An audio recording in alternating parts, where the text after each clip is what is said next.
Ladies and gentlemen, the long-awaited, highly anticipated, going to put a little fun in the United States High School Champions League starting 11 with Coach Karl Dewarzin, who is the fundamental coach of soccer.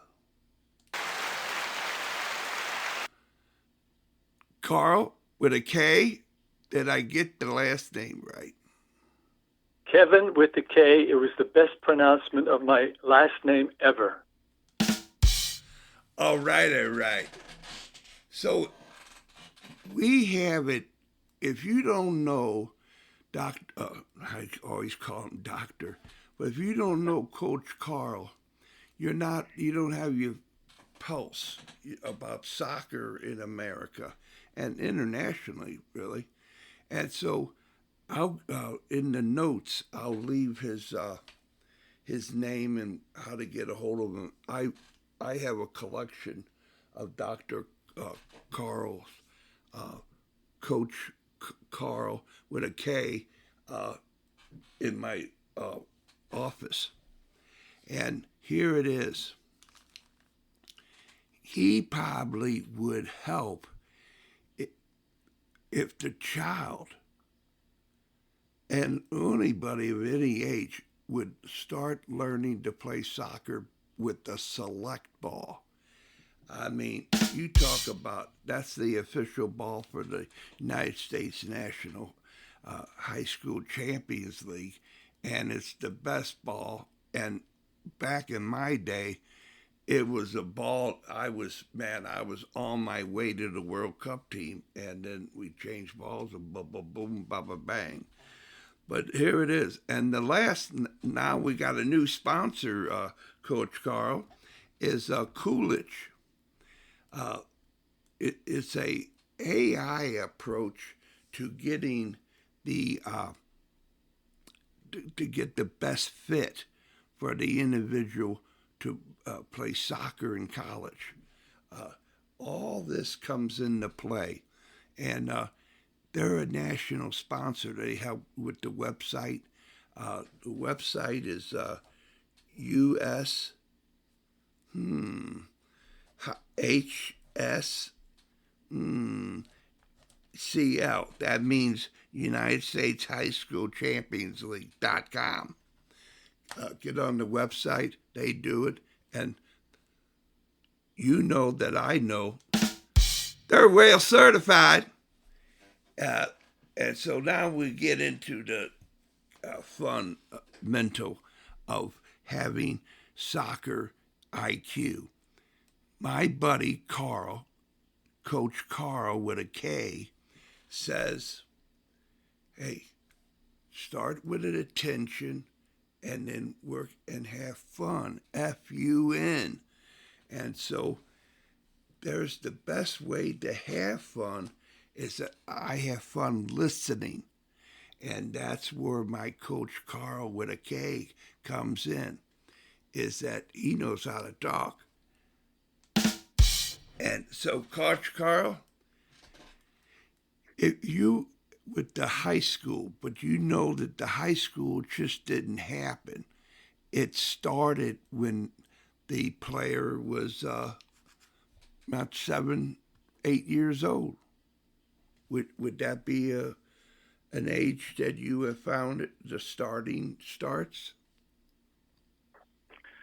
Well, Kevin with a K, what I like to do is start with a little secret that's hiding in plain sight. Did you realize that every high school coach in America is sitting on a gold mine, and most of them don't even know it? Wow. Think about this for a second. They're already centralized in the community. They already have the fields, the gyms, the equipment, the visibility. You know, most youth programs would trade places with them in a heartbeat.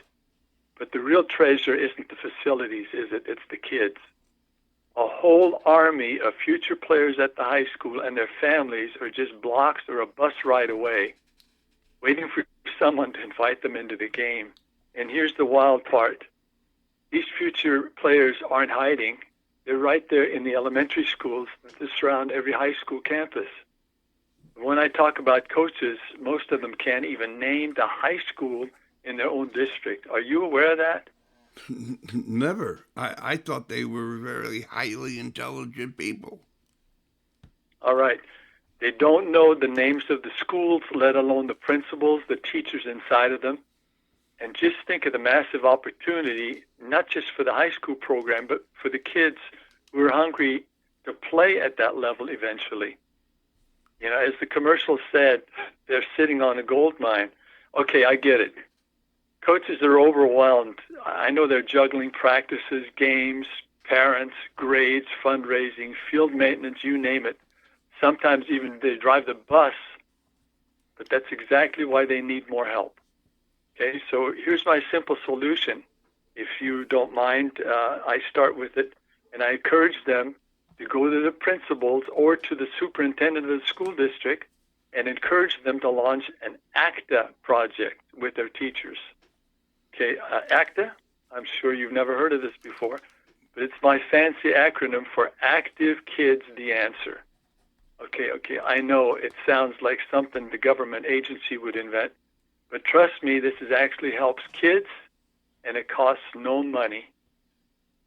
Obviously, you know, with research, kids who are physically and mentally active are better students, right? Yes. Okay, they learn more, they behave better, feel better, and the easiest way to get them excited is to give them an object to work with, because you know most kids are inactive, aren't they? And movement is the key, I think, to what we need to go and let these elementary school people talk about. One of the things, and I'm sure that hopefully this makes sense, but if you are going to go into the ACTA, active kids is going to be the answer for better students, participation, and all that kind of stuff. What they need to do is make sure that they don't talk about soccer. Does that make sense to you yet? Not yet. Probably not yet, I know. Because as soon as you say the word soccer in any community, what's their response? We've got a club, we've got a league, we've got an organization, somebody will take care of it. True? That's how I would figure it.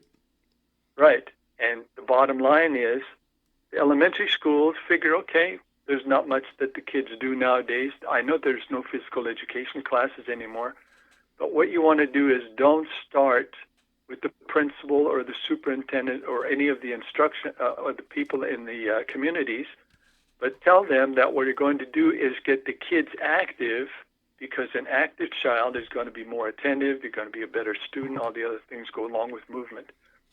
So what do you introduce? Well, I've got another acronym. You ready for this one? Oh, boy. Oh, yeah? Okay, the acronym is WABA, W-A-B-A, Introduce with the Ball Activities. Eye-foot coordination games. Simon Says, sharks and minnows. Juggling, I mean, something that's fun, fast, and, you know, there's no pressure. Am I making sense so far? Ching-ching! Like $1. Okay, so now you have the high school coach go to the elementary schools and teach them with a ball activities. And you need those activities, just go to YouTube. They've got tons of those. And once those games catch on, and I promise you they will, because children, especially in the younger age groups, they love playing, they love being active. And if you have a ball that's moving around for them or with them, majority of the kids eventually will learn something that's really unusual for American kids. Do you know that American kids usually pick up a ball with their hands? Oh, absolutely. Or they ignore the ball. Go to any other country, put a ball on the ground, what do? No. Yeah, they start kicking it around. And once the ball is moving, naturally, what do? They chase it. There's your physical fitness.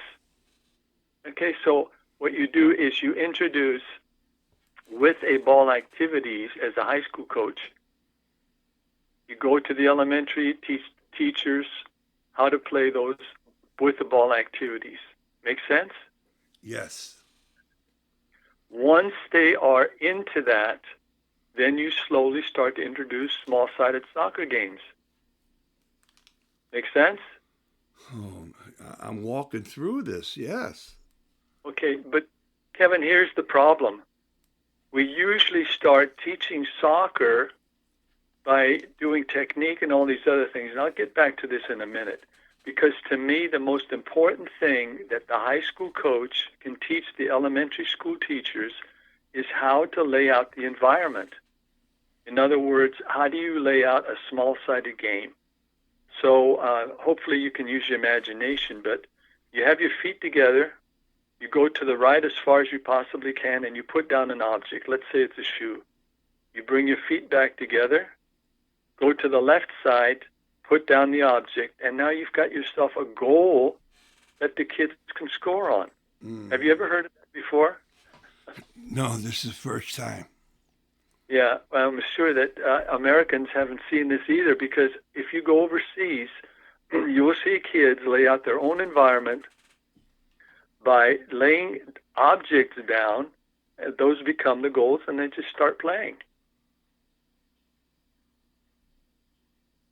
Okay? How am I doing so far? I think I used to do this in the late 60s. Everybody did it back in the old days.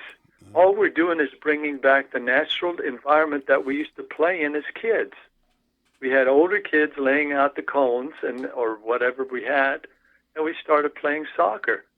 And nobody teaches our kids today. We're so dependent on coaches in clubs and every other places to lay out the environment, have the facility ready.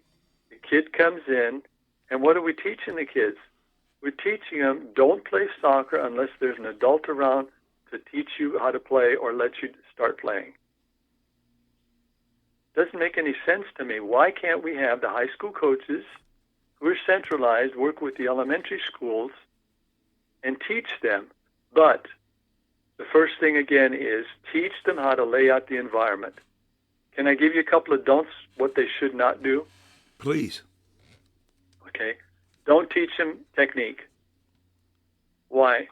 Because the teachers don't have the time to learn how to do the technique themselves. And besides, the kids let their bodies discover it naturally. By just playing soccer, they'll figure out some of the techniques. Let the soccer people take care of that. Don't talk about tactics. They don't need strategy. All they need to do is to have some fun, get these kids moving around, because moving around means what? They're going to get physically and mentally fit to become better students. Don't mention 3 key words that we always use, and they've destroyed and killed childhood soccer and enthusiasm. Don't talk about lines, laps, and lectures. You don't want to do this with the kids at the elementary schools. I'm going to tell you what you do. Teach them first how to set up their playing environment. Give them ownership. Lay down those objects, whatever they might be, and then teach the teachers how to play, especially starting with the 1-against-1 game. We call it 1 versus 1. Obviously, the variations after that are 2-on-2, 3-on-3, 4-on-1, whatever it is. Let them discover and let them figure out what they're going to play. Teach them how to start the game. Okay, just a simple kickoff, and leave them alone. But, and this to me is probably one of the biggest keys, do teach them how to keep score. Because kids, especially in the younger ages, they love competition. And with the teachers, teach them that in the classroom, why not have a competition board that shows who played against who in the small-sided game and how many goals they scored. Okay, so in other words, you teach them how to keep score, and they'll compete naturally. You motivate them by keeping the score up on the scoreboard in the classroom. Okay, do teach them how to play. Lay out the environment, start the game, and keep score. That's all the high school coach has to teach the elementary school. How am I doing so far? Oh man, you're doing great. I got, yeah. But we got 5 more minutes, and then we're going to wrap it up because I'm here to tell you, I hope that you will allow me to re-interview you on a series. I'm going to call it the Koach Karl with a K series. As long as you think that I'm going to be helpful to for the kids, I'll be here to help you with that. Absolutely. Thank you, Karl. Thank you. Sure. My pleasure. So let's get into the teachers getting really into understanding with the high school teachers teaching, coaches teaching the teachers. The first thing you want to do is in-class competition. Okay, so you have the boys playing against boys, the girls against girls, or have them form co-ed teams. And here's one thing that I found has been very helpful is when you have them pick teams, have one of the better students who usually isn't an athlete, have one of the better students become the choosers of the team or the team captain. So what you do is you have your chart in the classroom, and you have boys against boys, the girls against girls, or co-ed teams, and keep the score on the chart.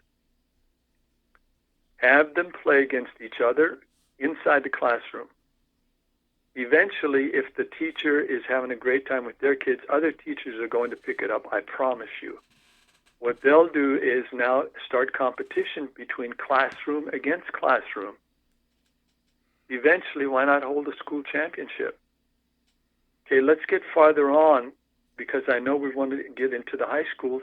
Why not have all of the elementary schools come up with their champions and have a district championship, and guess where we're going to play that game? No. Yes, play it at the high schools. Get these kids used to being able to see, or the parents even, being able to see what their future is going to be like, because the elementary school is going to feed into the high school. Why not have an elementary school championship tournament, if you want, at the high school? Wow. Right in front of me. I was sitting on a gold mine. You're sitting on the gold mine, and what we're not doing is taking advantage. No, I'm just going to, I'm going to mention one more thing because I know we're going to run short of time. But one of the things that I am really pushing is not only is the high school coach going to go into the elementary schools, but remember I said the teachers are not supposed to teach technique or tactics or any of those things? Yeah. What I'd like for the high school coach to do then is take his players or her players and have them go to the elementary schools and teach those kids the basic skills. So now you have the kids who go into the elementary schools as role models. Guess what you're also building? Wow. Spectators, high school games. Wow. Right? And now the high school, they can say, by the way, if the children come to the games at the high school game with their uniform on, they get in for free. But the parents have to pay maybe $1 or $2. So you can make even money by using the active program. Active Kids, the answer, by using a ball to teach the kids to have fun chasing that thing and eventually introduce soccer all the way around. Wow. I mean, really, it's kind of like it's inevitable. There's no way you can't. I mean, it's a win-win. Well, Kevin, all you need to do is take a look at great school districts. The teachers at the high school should get to know the teachers at the elementary school, because those teachers, you don't start the kids at multiplication and all that. You start at addition, subtraction, etc., so that the foundation is built naturally to get those kids ready for the junior high and high school. And by the way, that's another thing that the high school coach can do is why not also work with the junior highs? Have those people, maybe start physical education classes and have kids. Every kid, I think, on campus should be playing soccer, by the way, on all elementary and junior high campuses. Why? Because the kids need to be active so that they become better students, and et cetera, et cetera. Wow. Wow, wow, wow. Well, Coach Karl, You did it again. You amazed the whale. You know, I mean, yeah. Well, Coach Karl, you know that time is the time, and but you know that we got extra time, and so what we're going to do is in it the first whale talk with Coach Karl with a K, and then we'll get right back into a series. So when you got the time, the whale will listen and press the button and record it. How about that? Well, are we going to finish this segment at this time then? Yeah, the first one, unless you, because, I will bow and lead, with your suggestion. But you think the first one is good enough for what we got, or you got a little more so left? Well, it's always up to you. You ask the questions, I'll do some answering. If you've got questions about the ACTA and the WABA acronyms, I would be more than happy to continue on that. If you've got some other questions that you'd like for me to fill in, I'd also do that. I mean, I'm here to help. But I just want to make sure one thing, that I do end our segments with my motto, if you don't mind. Oh, no, I don't mind. I love it. I was going to give you maybe a couple dollars to say it. Well, my motto, as you well know, is the outcome of our children is infinitely more important than the outcome of any game that they'll ever play. They have one childhood. Let's make sure it's a fun one. Yeah, buddy. Yeah. And this has been Coach Karl. Keep coming back, because we're going to advertise Coach Karl's on with a K. So thank you, Coach. We'll be getting back to you ASAP. And this has been the United States High School Champions League starting 11 with Coach Karl DeWarzen and the Whales. I'll keep coming back to you, Coach. Bye-bye. Bye-bye.